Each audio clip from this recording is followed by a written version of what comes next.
Hello, this is for WRIT1 of PBX 5001. Hello, I'm Aaron Lister, and today I'll be talking to you about South Wales public transport over the last 50 years and what we've seen change. This video will focus on three main topics: the history of South Wales, the positive and the negative effects of these, and what we can do to help with them in the future.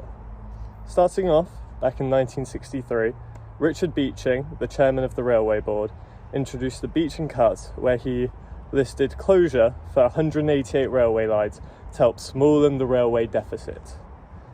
By closing unprofitable lines, many communities who had been seeing the benefits became isolated, killing their small town economies. The village of Carno is a great example, where the town noticeably declined after closing the Cambrian line. Further on, in the 70s, many coal and coke plants were on the decline. As demand diminished due to cheap natural gas and deindustrialisation, many of the dense worker populations dropped across the valleys. Not only did local economies suffer from the lack of business, but also suffered knock-on effects: smaller transport demand, reduced active lines, and encouraged service cuts. With more of the workforce on the decline, there are less options for those still in the village.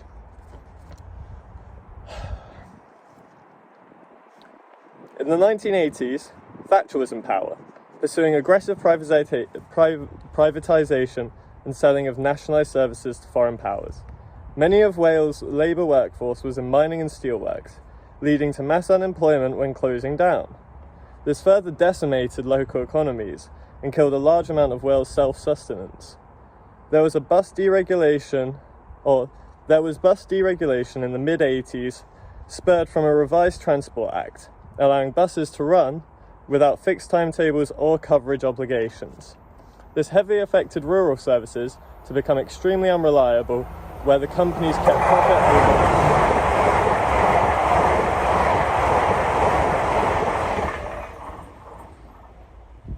Car ownership also started to increase, leading to a decrease of service on the lines.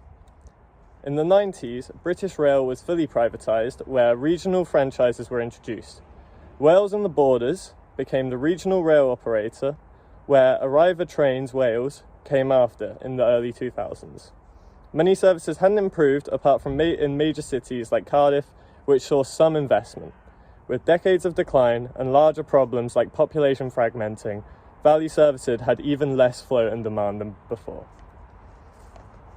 The 2000s were ripe for change, however. Progress was slow, with decades of anti-consumer rail policy and funding.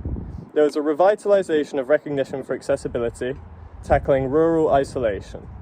Efforts started to restore and protect key routes, focus on reliability, ease of use, and subsidies for South Wales train stations.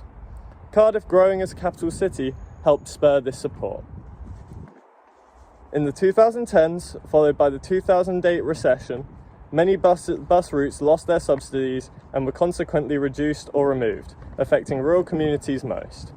Contrastly, railway usage went up, especially in and around Cardiff, leading to overcrowding and old technology dependence. For a breath of fresh air, the Welsh Government commissioned studies for South Wales Metro project, a multimodal transport system aiming to fix a lot of the problems with the Welsh transport region. Okay.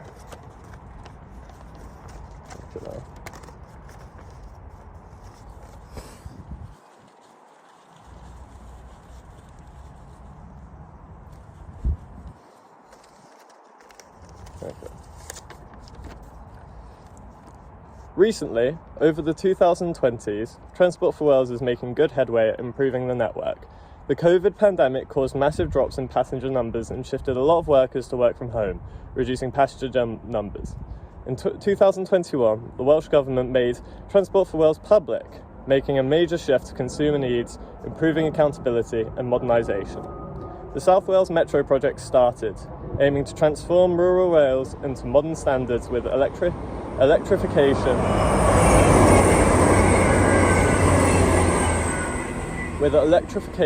and faster trains representing the greatest investment for travel for South Wales in decades. Finally, recent emission goals have brought car use down, creating more demand for more robust public transport.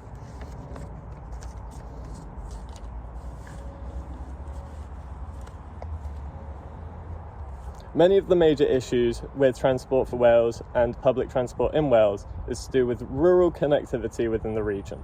Many of the valleys and stations within so have been shut off or are rarely used, leading for slower economic growth in these areas, and it makes it hard for those living there to leave. Important steps South Wales can take to improving its transport system are continuing the South Wales Metro project, as it has already seen great improvement in local services and increase in demand for transport. Another very important issue with a lot of these railway stations is electrification, as many do not have it, especially in rural areas. Not only does this make it hard to have accurate timetables, but many of the stations you cannot buy physical tickets at, and further ticket standardising is very important to bridging this issue. Improving South Wales public transport is a long journey that will take multiple steps before it becomes something which is consistent throughout the country.